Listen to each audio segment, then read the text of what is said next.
Hi, my name's Anthony Wilson. Welcome to Crabs, Goats and Goats. This is the Scorpio edition.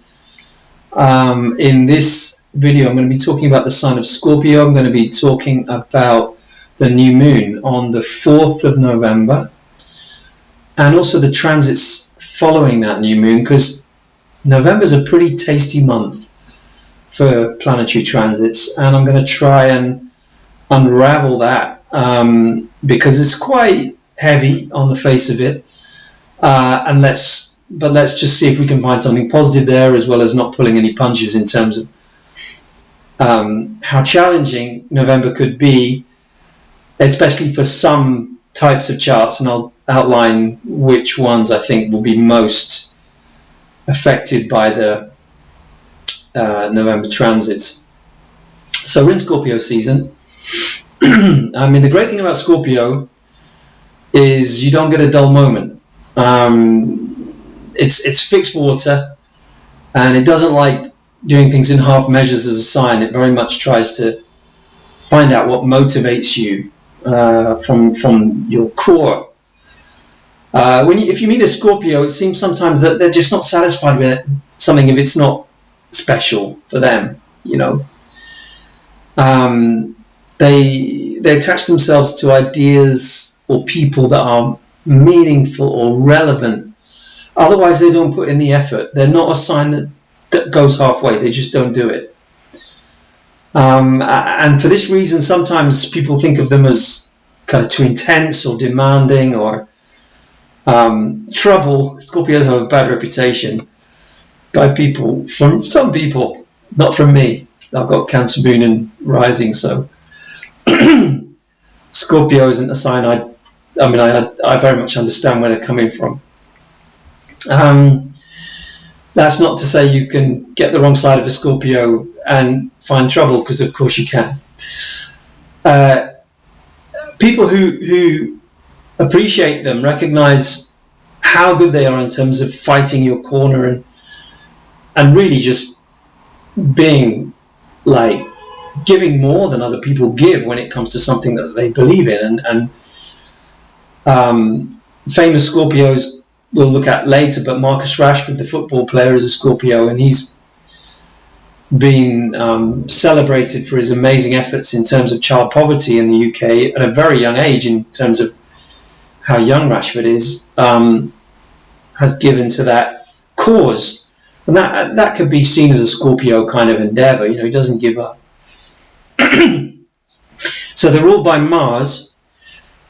Drive and staying power. The fixed signs have this in general, and they have it in different ways. The opposite to Scorpio, you've got Taurus, and Scorpio and Taurus just don't give up. Once they're on a path that they really feel is their mission, they won't give up. Scorpio is a bit more fast moving than Taurus,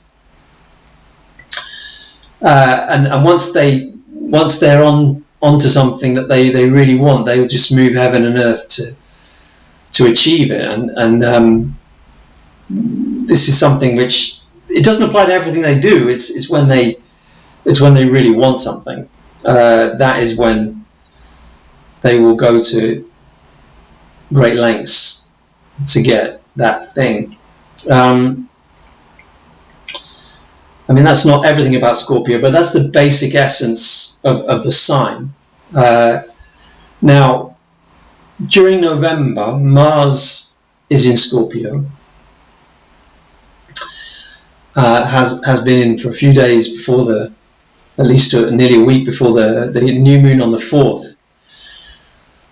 So this brings up the levels of passion and desire and motivation. Mars very much motivates in Scorpio, and now the sun is not far away, so this is emphasizing this energy now. So it's following on the months of Mars being in Libra, where it's more kind of withdrawn or hesitant, and Mercury was retrograde in Libra as well. So this is a kind of indecisive energy, and then now Mercury's following into Scorpio as well on the 6th of November. So we've very much got a different picture where decisiveness and and purpose are very much the key words to November. So what you need to do is look at the house. Where does Scorpio fall in your natal chart? So if it falls in your 1st or 7th house, for example, then your ascendant or descendant, then November can't escape being a really, really important month for you. So if it does, then this is really a time when you need to carefully manage your month, because we're going to come up against different challenging transits we're going to look at. So if you have the 1st, the 7th, possibly the 10th as well, maybe it's around your midheaven, Scorpio. So in these cases, you really need to look at November and how not to get caught up with the negative stuff that's going on, which I'll describe in a bit. But towards the new moon on the 4th, there's this kind of vim and vigor. If you've been needing a boost, look at the house where Scorpio is, and it can give you that lift. So, for example, it's in my 5th house. I'm Cancer rising, and I felt much more creative in all kinds of areas since Mars went into Scorpio. And I'm looking forward to the new moon, because it could help me go forward in areas I need to, and I already feel like I'm doing that. So it's like it's like an energy boost. Depends what house it's in your chart. Look at where it falls, and see what you can do to kind of state a claim to something that means something to you regarding that house. So if it's in your 9th house, it's about learning. It could be about a travel objective, or just broadening yourself out, becoming more, or even a spiritual, religious kind of objective. So if it's in your 2nd or 8th house, it could be financial. 2nd house to do with earnings, 8th house to do with shared finances, but also more taboo subjects like death and things like this. But the new moon could offer a way of understanding those in a better way.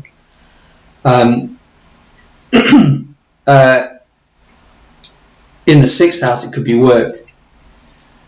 It could be your daily routine. So just look at the chart, look at your birth chart, depending on your ascending sign and your preferred house system, of course. And you could look at different house systems if you want to check how it could work with a different house system to the one you're using right now. Personally, I'm a bit agnostic regarding house systems, but I do favor the whole sign house system at the moment. At the moment, it sounds very it's a long time that I was using Placidus, a very long time in my life I was using Placidus, and I was challenged on this, especially when I met Sam Reynolds in New York. He was like, what house systems did you use and why? I was like, well, I don't really know why, it just works for me. And I'm kind of the same now, in the sense that I look at how it works and does it work and how is it working. But I can see how whole sign house systems can work, although my moon in the 12th in Cancer with Placidus becomes a 1st house moon in Cancer as my root chart ruler. But I'm still not sure about that one. But anyway, that's a bit of a digression from the subject that we're talking about, which is the new moon on the 4th. Now, this is a positive, decisive, somewhat dynamic new moon. Mars isn't far away from it, but the new moon's opposite Uranus. So it's not going to be straightforward in the sense of taking a decision and it's very clear cut. That decision, if you have a decision to make at the new moon, it's probably around challenging others by moving forward with your vision. And in this, you'll get a hint of the tension that's coming after the full moon in terms of the new moon, in terms of the planetary energy. There's tension around this sign, the fixed signs of Scorpio, Aquarius, Taurus. There's tension around. But at the new moon, there's a mixture of kind of positive, dynamic energy with this element of shock and disruption that's being brought from Uranus.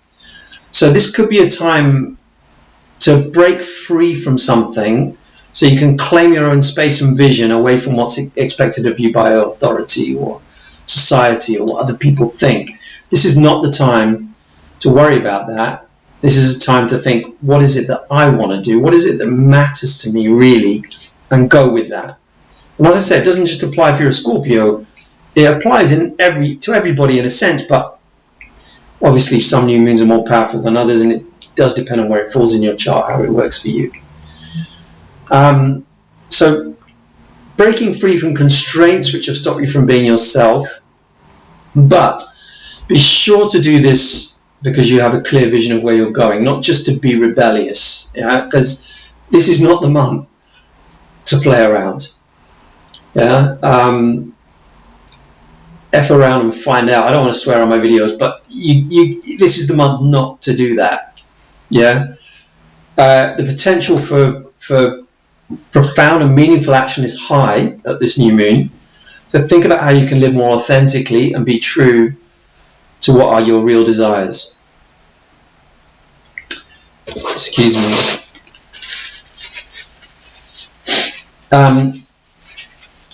But don't stir anything up. Really be careful how provocative you are around this time. Because if you pick a fight you can't win, Mars is going to form a square to Saturn on the 10th, and the days leading up to that, from the new moon, the 4th to the 10th, this is really about a time when you should not try and break something, try and force something, try and go against the odds in terms of a fight, because at this point Saturn and Mars are really clashing in a big way, and Mars is quite happy in Scorpio.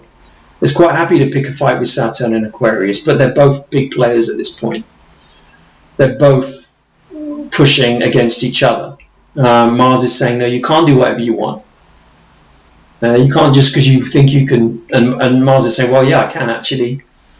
I'm going to go ahead and do it. And this is going to cause problems. So it's going to square Saturn on the 10th and then oppose Uranus on the 17th. So this whole middle month of November is like a time when we're going to see some stuff flying around.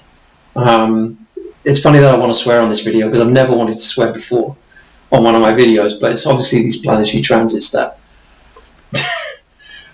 you can't really do them justice without some colourful language. So potential flare-up moments, things can escalate into trouble if you push too hard and if you force something that can't be forced. So all year in 2021 we've had this square between Saturn and Uranus, and this month is kind of a peak of that, although it won't be completely square until mid to late December. But this month will really bring out this square. So we talked about this before. What does it mean? Systems that are kind of old and creaking because of bad management or inherent structural weakness, these are going to hit crisis point in November. And this is quite a comfortable astrological prediction that should manifest in all kinds of ways. So in what kind of ways? Violence, social disturbance, political turmoil, natural disasters. Obviously we don't want any of these things to happen. We all love being right, but God forbid anything too horrible. But the square aspect between these two planets, Uranus and Saturn, coupled with Mars getting involved in Scorpio, is going to stir things up, and it's going to make people want to have a fight. It's going to be more than this. It actually indicates a point where things have to be faced. Conflict has to be dealt with. There has to be some kind of action. So something's been going on really since the beginning of the year, kind of January this year, that these growing issues that seem to just stir people up and not be resolved. November could be a month where it gets nasty. I mean, it could be a month where things are resolved. There's no reason why not. This kind of energy towards the lunar eclipse really can indicate resolution, but it doesn't indicate that this is done with ease or comfort. It doesn't. There's nothing sweet about it at all. So if it doesn't involve you, maybe it's time to grab the popcorn and watch it as it unfolds. But it probably will involve all of us in some way, because this is the kind of monumental transits that are happening in November that take it apart from all the other months of the year. So, well, what will it mean to you personally, right? So if you have a fixed sign rising in your chart, your natal chart, just be careful how far you push something. So Scorpio, let's just go through the fixed signs: Scorpio, Aquarius, Taurus, and Leo. And these signs are signs that are determined. They are resilient. They can take a lot of pressure. They don't mind pressure. And they see things through. On the downside, they don't know when to quit. They don't know when to move on or go with the flow rather than the thing that they have decided upon. And that fixed sign rising people is your enemy this month. Because if you don't know when to jump off, you could be seeing more than November the 5th fireworks if you live in the UK. Sorry, it's a UK reference, but it could be a little more than just a firework night. So realize this energy is going to give you a lot of drive. Also could bring a lot of frustration, especially when Mars starts to oppose Saturn on the 6th, after the 4th of when the new moon's done. Mars opposing Saturn will be, I mean, it's already in evidence, but it'll be more obvious after the 4th. You'll get a clear view by the end of November. You'll get a much clearer view of what's going on. So actually, November's a time just to really see what happens. And obviously, you're going to be engaged, but try to find a way to not force anything or to put yourself in a dangerous position. Because by the end of the month, things become much clearer in terms of where you stand, who's on your side, who isn't on your side. Yeah, and of course, this you can see what I mean. Maybe you have planets in Scorpio. If you don't have the ascendant there, maybe you have the sun there or the moon there. Yes, it will just in the same way be very active in terms of how it can influence you in a way that is strong. And the moon in Scorpio would be something that would be, the moon wouldn't enjoy some of the pressure from Mars and the eclipse on the 19th wouldn't be so easy for that moon. On the other hand, it's extremely motivating for a moon in Scorpio this month. So it's how you deal with these transits that's really key here.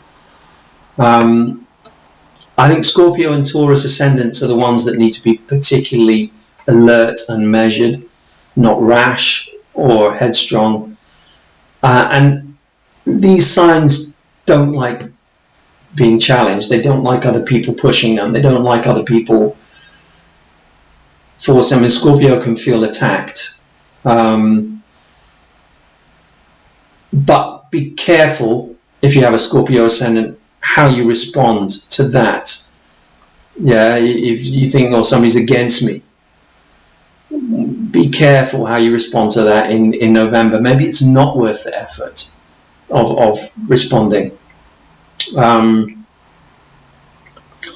So whatever blows up around that around the middle of the month, could see some sort of resolution at the eclipse on the 19th of November. I hope to do another video around the eclipse, because there's a whole thing on its own, really, in terms of the meaning of that. So today we're concentrating mainly on the Mars transit with Saturn, Uranus, and the new moon on the 4th. So, but the lunar eclipse on the 19th might be a turning point. If things get rough, if things get heavy, have a look at the lunar eclipse on the 19th for a way of seeing things turning to be easier than they have been, than they could get in this month. Excuse me. Okay, I'm going to wrap it up there. Thank you for joining me as always. Please give me a like and subscribe if you haven't already to the channel. And I didn't have time in the end to add analysis of Scorpio musical artists. I'm hoping to do that in the next couple of weeks, so watch out if you're interested in that. I'll probably be posting that before the eclipse, and I hope to do some work on the eclipse when that happens, as I said. So look after yourselves, take advantages of the positive, the decisive, energetic action of the new moon. Be careful not to get into any scrapes, and I'll see you soon. Have a good couple of weeks.